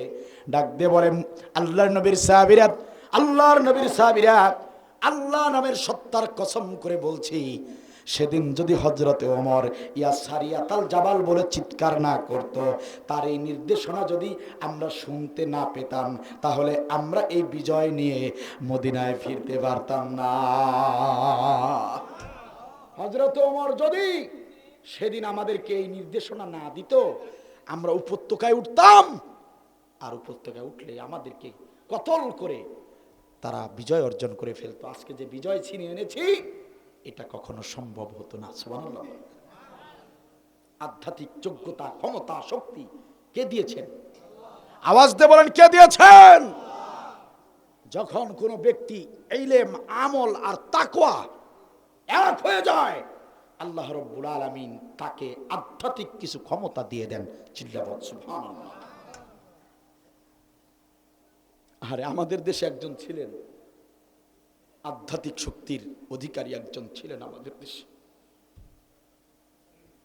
তাকে ওই জালিম বাজরা হত্যা করেছে। আল্লামা সাঈদী রাহমাতুল্লাহ আলাইহির কথা বলছি।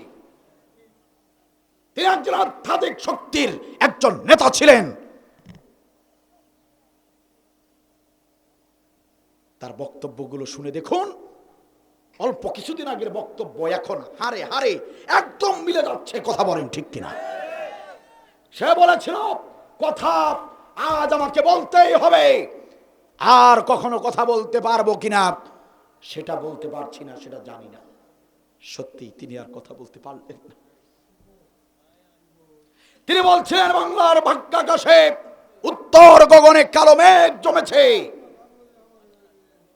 এই হাসিনা সরকার, জালিম সরকারের কালো মেঘ 16টা বছর আমাদেরকে জেকে বসেছিল, ঠিক কিনা বলে?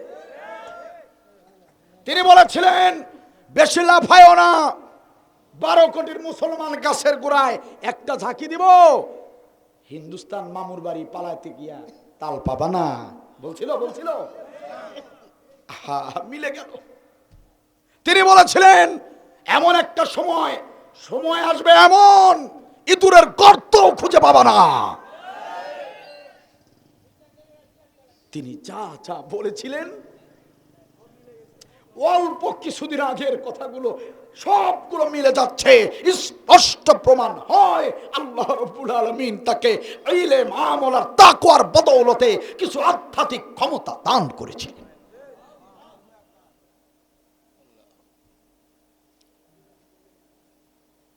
তিনশো 356 দিন আল্লামা সাঈদীকে হত্যা করার 356 দিন পরে এই জালিম পালিয়েছে। 1 বছরও পূর্ণ হয় নাই, 356 দিনের মাথায় এরা পালিয়ে হিন্দুস্তান গিয়েছে। আল্লাহ তাআলা একদম শেষ সময়ে, জালিমের শেষ সময়ে আমাদের কলিজার টুকরাটাকে তুলে নিয়েছে, ঠিক কিনা বলে? তা না হলে আজ বাংলাদেশের এমন একটা মাঠ খুঁজে পাওয়া যেত না যেখানে সাঈদী রহমাতুল্লাহ আলাইহির কোন মাহফিলে লোকের জায়গা ধরতে পারে, এমন মাঠ বাংলার জমিনে খুঁজে পাওয়া যেত না। আজকে তিনি কথা বলতেন, আল্লাহ তাআলা তার সর্বোচ্চ মানের শাহাদাত নসিব করুন, বলেন আমিন। জালিমরা পালিয়েছে, আবার বলছে চট করে নাকি ঢুকবে বাংলাদেশ। চট করে ঢুকবা? তুমি জীবনেও চট করে ঢুকবা না, ওটা আমরা ভালো করে জানি। কারণ তুমি ঢুকলে তোমার আর বাঁচার কোনো উপায় থাকবে না। কথা বলেন না কেন? কথা বলেন। কিন্তু জেনে রেখো জালিম, তুমি চট করে আসো আর নাই বা আসো, আমরা কাজ করে যাচ্ছি, সময়ের অপেক্ষায় আছি। সময় হলেই আমরা তোমাকে চট করে একদিন বাংলার জমিনে আনবই। সেই দিন তোমার বাঁচার কোনো উপায় থাকবে না। তুমি যে জুলুম করেছো বাংলার জনগণের উপর, প্রত্যেকটা বিচার বাংলার জমিনে হবে ইনশাআল্লাহ। তোমাকে দেশে আনা হবে, তোমাকে ফাঁসি দেবার জন্য বাংলাদেশের দড়ি ব্যবহার করব না, তোমাকে ফাঁসিতে ঝুলানোর জন্য রাশিয়া থেকে বেশি দামের দড়ি কিনে আনবো ইনশাআল্লাহ।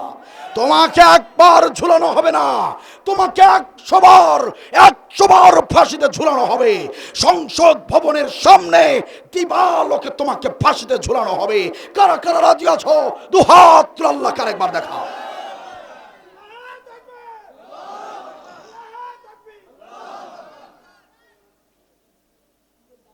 বিচার হবে ইনশাআল্লাহ। বিচার চান? তাহলে দেশটাকে কোরআনের দেশ বানাতে হবে, তাহলেই সুবিচার এই দেশে সম্ভব, ঠিক কিনা বল? হাসিনা পালায় না, বলে নাই? বলে নাই? হাই রে চাপাবাজি। কাউয়া কাদেরেরও খোঁজ নাই, শামীম ওসমানের খোঁজ, সব পলাতক। ওরা ছাত্র মেরে চেয়েছিল থাকতে ক্ষমতায়, ওরা আলেম মেরে চেয়েছিল থাকতে ক্ষমতায়, থাকিতে পারে নাই। আলেমরা পালায় না, জালেম পালায়। আলেমরা তো পালায় না, জালেম পালায়, ঠিক কিনা বলেন? আমার দেশের জনগণ 5 আগস্টে হয়ে গেল জালিমের পতন। আমার দেশের জনগণ 5 আগস্টে হয়ে গেল জালিমের পতন। ওরা ছাত্র মেরে চেয়েছিল থাকতে ক্ষমতায়, ওরা আলেম মেরে চেয়েছিল থাকতে ক্ষমতায়, থাকিতে পারে নাই। আলেমরা তো পালায় না, জালেম পালায়। আলেমরা তো পালায় না, জালেম পালায়। সময় ছিল ৪৫ মিনিট, গণভবন না ছাড়িলে হইতো রে ফিনিশ। কথা বলেন না কেন? সময় ছিল ৪৫ মিনিট, গণভবন না ছাড়িলে হইতো রে ফিনিশ। ইঁদুরের গর্ত নাই, পালাবে কোথায়? ইঁদুরের গর্ত নাই, পালাবে কোথায়? দিল্লি চইলা যায়। আলেমরা তো পালায় না, জালেম পালায়। আলেমরা তো পালায় না, জালেম পালায়। ঠিক কিনা বলেন? আমরা আলেমরা, এদেশের আলেমরা কেউ আজ পর্যন্ত পালায় নাই। ফাঁসিতে ঝুলেছে, পালায় নাই। বছরের পর বছর জেল খেটেছে, পালানোর সুযোগ ছিল, পালায় না। কিন্তু তোমরা নিজেরাই প্রমাণ করেছো তোমরা হিন্দুস্তানের দালাল, তোমরা হিন্দুস্তানি রাজাকার। এটা তোমরা নিজেরাই প্রমাণ করেছো। কারণ আমরা কেউ কোনোদিন পাকিস্তানে যাই না, যাই নাই, যাবো না ইনশাআল্লাহ। মিছামিছি আমাদেরকে রাজাকার বলে কোনো লাভ। বাংলার জনগণ জেনে গেছে আসল রাজাকার কারা। ঠিক কিনা বলেন? সুতরাং ওমরের মতো নেতৃত্ব বেছে তাদেরকে সমর্থন করতে হবে। নামাজ যেমন ফরজ, নেতৃত্ব বাছাই করে সমর্থন করা এটাও তেমনই ফরজ। কথা আমার নাকি আল্লাহ? চাচা মিয়া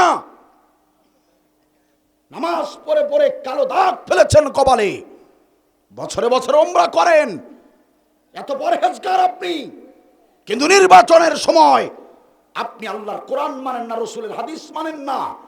নামাজের রুকু, নামাজের সিজদা সব আল্লাহর রসুলের সুন্নাহ অনুযায়ী করেন। উমরা করেন, হজ করেন, আল্লাহর রসুলের সুন্নাহ অনুযায়ী করেন। সব ইবাদত আপনি আল্লাহর দিক নির্দেশনা অনুযায়ী করেন। কিন্তু চাচা মিয়া নির্বাচনের সময় আপনি আল্লাহর নির্দেশনা না মেনে এলাকার সবচেয়ে জঘন্য, সবচেয়ে নিকৃষ্ট, মদারু তাসারু, মানুষের টাকা আত্মসাৎকারী, দুর্নীতিবাজ এমন ব্যক্তিকে আপনি ভোট দিয়ে আপনি ভেবেছেন আপনি হাজিগিরি করে জান্নাতে চলে যাবেন। এমন মদারু লোককে, ইসলাম বিরোধী লোকদেরকে নেতা বানিয়ে আপনি নামাজ পাঁচ ওয়াক্ত পড়ে ভেবেছেন আপনি জান্নাতে চলে যাবেন। জান্নাত আপনার মামার বাড়ির আবদার নয়। যখনই আপনি কোন ইসলাম বিরোধী অযোগ্য নেতাকে সমর্থন করে সংসদে পাঠিয়েছেন, বুঝে নেবেন আপনার নামাজ, রোজা, হজ, যাকাত সব বরবাদ হয়ে যাবে। ওই নেতার পিছনে দাঁড়িয়ে আপনাকে হাসর নসর হবে। ওই নেতা যাবে জাহান্নামে, তার কর্মী হিসেবে আপনাকেও জাহান্নামে যেতে হবে। কথা আমার নয়, কথা যিনি বলেছেন তিনি কে? পরহেজগারি শুধু নামাজে, রোজায়, হজ, যাকাতে। নেতা নির্বাচনের বেলায় আল্লাহর নির্দেশনা আছে না নাই? আপনাদের চোখে আঙ্গুল দিয়ে দেখিয়ে গেলাম। সূরা সাজদার 24 নম্বর আয়াত খুলে দেখেন। আল্লাহ বলেছেন তিনটা গুণ দেখে সৎ আর যোগ্য নেতা নির্বাচিত করবা। 1 নম্বর গুণ, দেখবা তোমার নেতা মানুষদেরকে আল্লাহর বিধানের দিকে ডাকে কিনা। চাচা বলে যে বাপ দাদারা আগে থেকেই ওই মার্কায় ভোট দিয়েছে, তো কি করবে এখন আমরাও দেই। কয় না? হাসরের ময়দানে আপনার বাপ দাদা আপনাকে বাঁচাতে পারবে না। ওই পুতুলের মা তোমাকে বাঁচাতে পারবে না। তোমার ওই মদারু নেতা তোমাকে হাসরের ময়দানে বাঁচাতে পারবে না। তোমার বাপ দাদা 14 গোষ্ঠীর কেউ বাঁচাতে পারবে না। তোমার হিসাব তোমাকেই দিতে হবে। তোমার বাপ দাদা ভুল করেছে বলে তোমাকে ভুল করলে চলবে না। তোমার বাপ দাদা ভুল করেছে বলে ওই ভুল পথে তোমাকে থাকলে হবে না। তুমি আজ জেনেছ, আজই তোমাকে সংশোধন হতে হবে। ঠিক কিনা? কারোর সাথে আমার শত্রুতা নাই। আপনাদের কারো মনে আঘাত দেবার জন্য আমি আসি নাই। আমার শুধু দায়িত্ব হচ্ছে কোরআনের হক কথা আপনাদের সামনে তুলে ধরা, আপনাদের কান পর্যন্ত পৌঁছে দেয়া আমার দায়িত্ব। আমি আপনাদের কাজ বলে যাচ্ছি, এ কথাগুলো সবাই বলে না, বলবে না। বিশ্বাস করেন, আজকে রাতের বেলা ঘুমানোর আগে চোখ বন্ধ করে ভেবে দেখুন কোন নেতার পিছনে এতদিন ছুটেছেন। ইসলামী নেতার পিছনে? আলহামদুলিল্লাহ, তাহলে ওই নেতার পিছ ছাড়বেন না। যে নেতা দিন কায়েমের কথা বলে, কোরআনের কথা বলে, আপনার নামাজের খবর নেয়, আপনার বাবার খেদমত আপনি করেন কিনা, আপনার মায়ের খেদমত করেন কিনা, এই খবর যে নেতা নেয়, কোরআন হাদিস তিলাওয়াত হয় কিনা প্রতিদিন, এই খবর যে নেতা আপনার নেয়, ওই নেতার পিছ ছাড়বেন না। ওই নেতার সঙ্গে আপনার কাল হাসর নসর হবে। সুবহানাল্লাহ বলবেন না? চোখ বন্ধ করে ভাববেন, আজ রাতে মাহফিল শোনার পর ঘুমানোর আগে বাতিটা নিভায় দিয়া চোখ বন্ধ করে ভাববেন, এই যাবত এই জীবনে কোন নেতার পিছনে আপনি ঘুরেছেন।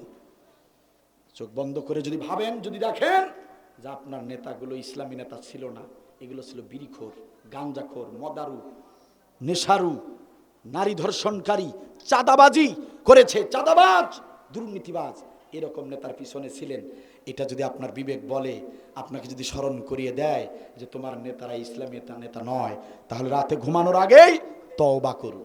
রাতে ঘুমানোর আগেই তওবা করুন। তওবা করতে আলেম লাগে না, ইমাম লাগে না। আল্লাহকে হাজির নাজির জেনে আল্লাহকে জানান, আল্লাহ আমি ভুল করেছি, তওবা করলাম, আর এই ভুল জীবনে করব না। আমি সব মদারু, তাসারু, জোয়ারু, চাঁদাবাজ, দুর্নীতিবাজ নেতাকে তালাক দিলাম। ইসলামী দল ছাড়া অন্য কোন দল, অন্য কোন মত আমি গ্রহণ করব না।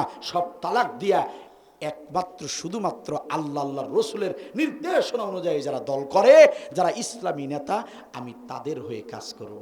আপনি যদি এই তওবা করতে পারেন, আল্লাহর কসম আজকের এই ছোট্ট আলোচনা কাল হাসরের ময়দানে নাজাতের উসিলা হয়ে যাবে। আপনার তওবার কারণে আপনার গুনাহ খাতা মাফ হয়ে যাবে, আপনার কপাল খুলে যাবে ইনশাআল্লাহ। আসুন, ইসলামের দরজা সব খোলা। জালিমের সঙ্গে ছিলেন 16 বছর, জালিমদেরকে সমর্থন করেছিলেন, ভুল করেছেন, শেষ। তওবা করেন, ফিরে আসেন, এর চেয়ে ভালো কথা আর নাই। তওবা করেন, ফিরে আসেন, ইসলামের দরজা সব খোলা রয়েছে। আর যদি তা না করেন, চট করে ঢুকবেন, চট করে বের হবেন, তেজ যদি থাকেই তাহলে জেনে নিও ভাই, এই তেজ আমরা বেশি দিন রাখবো না। দেশটাকে আগে একটু সাজিয়ে নেই, তারপরে তেল পানি যা আছে সব চুয়ে চুয়ে পড়বে ইনশাআল্লাহ। আল্লাহ তাআলা আমাকে সহ আমাদের সবাইকে দিন বোঝার, ইসলাম বোঝার তৌফিক দান করুন, বলুন আমিন।